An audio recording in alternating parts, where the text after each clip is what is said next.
Nama saya Irwansyah Yusuf dengan NIM 2003 015 00038 dari kelas PJKRA. Kali ini saya akan mempresentasikan hasil PowerPoint saya yang berjudul Konsep Dasar Perkembangan Moral. Baik, kita mulai. Yang pertama, studi perkembangan moral. Studi perkembangan moral adalah sebuah proses kajian yang membahas 6 persoalan bagaimana dan melalui proses apa manusia belajar atau mengembangkan moral dan etika. Berbagai kajian menunjukkan bahwa studi perkembangan moral merupakan persoalan yang rumit dan sulit untuk dipahami. Dikatakan sulit karena sedemikian kompleks ruang lingkup masalahnya. Selain memang masih terdapat perbedaan pandangan antara dua aliran dalam memahami isu moral. Ada dua perspektif model teori untuk memahami isu moral, yaitu model teori internalisasi dan konstruktivis. Model internalisasi mencakup teori psikoanalistik dan teori pembelajaran sosial atau social learning. Perkembangan moral diartikan sebagai suatu proses dan melalui proses itu seseorang mengadopsi nilai-nilai dan perilaku yang diterima oleh masyarakat. Pada dasarnya, seseorang yang secara konsisten menginternalisasi norma dipandang sebagai seseorang yang bermoral. Pada teoretikus itu menerapkan apa yang disebut pendekatan kantong kebijakan.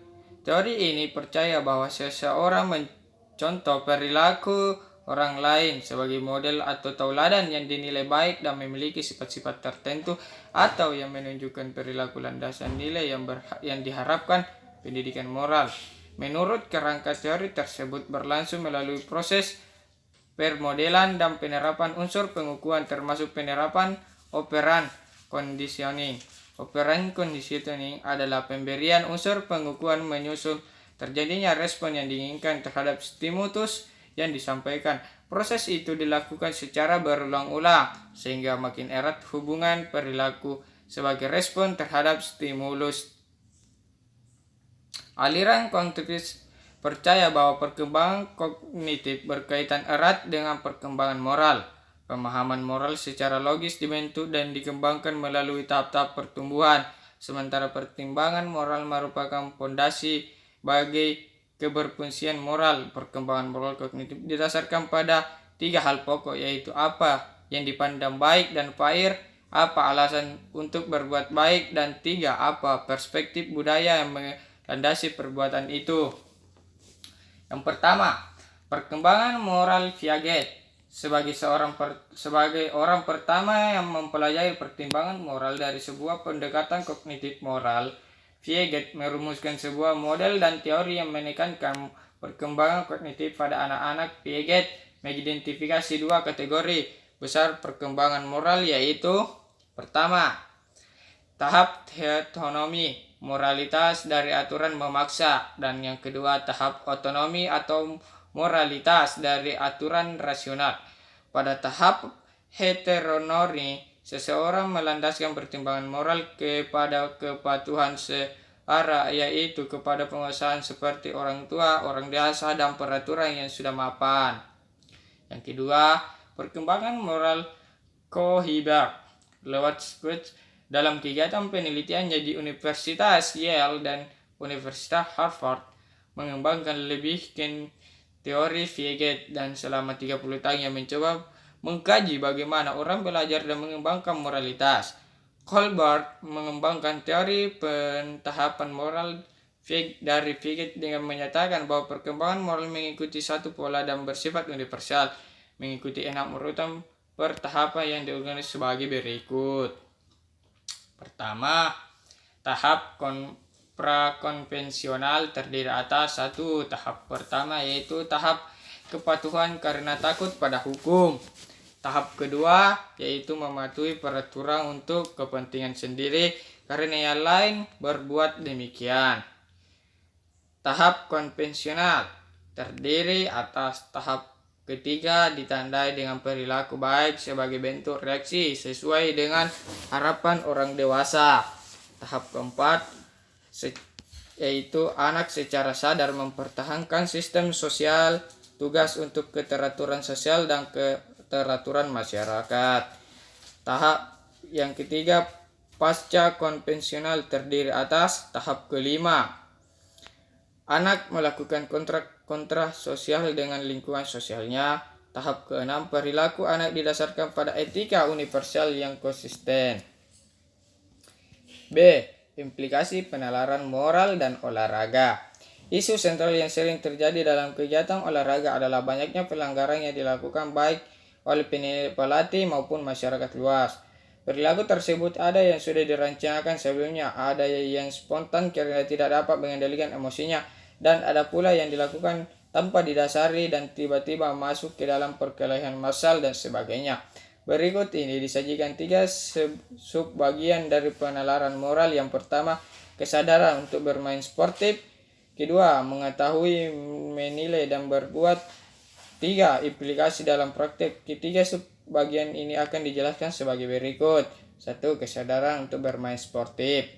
Berpikir tentang siapa yang baik untuk dilakukan dan mengapa disebut baik. Proses tersebut penalaran moral. Dalam proses ini diberlakukan hukum moral serta alasan dibalik pembuatan keputusan ditinjau dari nilai moral.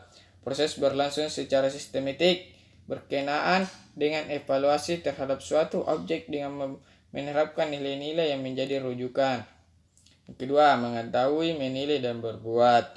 Thomas Lee dalam karyanya Education for Character menjelaskan bahwa seseorang harus memiliki kualitas pengetahuan moral, perasaan moral, dan tindakan moral. Ketiga komponen ini penting untuk mengembangkan watak yang baik. Pada komponen pengetahuan moral terdapat unsur lain yakni kesadaran moral, pengetahuan tentang nilai moral, perhitungan ke depan, pertimbangan moral, pembuatan keputusan. Yang ketiga, implikasi dalam praktik. Sampai di sini muncul pertanyaan pokok terkait dengan ketiga faktor di atas, mengetahui, menilai, dan berbuat.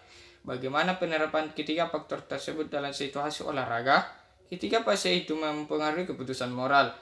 Berkaitan persoalan ini sangat penting untuk dihayati bahwa olahraga dan pendidikan jasmani adalah kegiatan yang tidak bebas nilai dan justru merupakan gelanggang untuk membina moral. Yang ketiga yaitu rangkuman.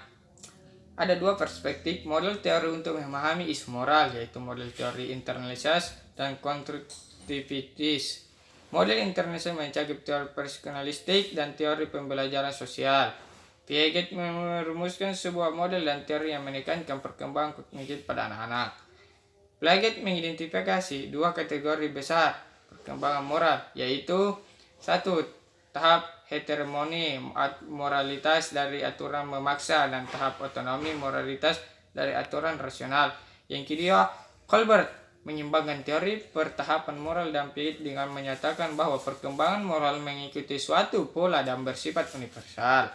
Terdiri atas 3 tahapan perkembangan, yaitu tahapan pra-konvensional dan tahapan pra-konvensional dan tahapan pasca konvensional.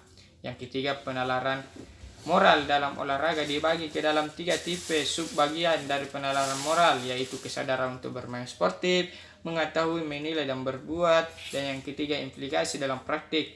Pengetahuan moral merupakan suatu fase kognitif dalam belajar tentang isu moral dan bagaimana memecahkannya.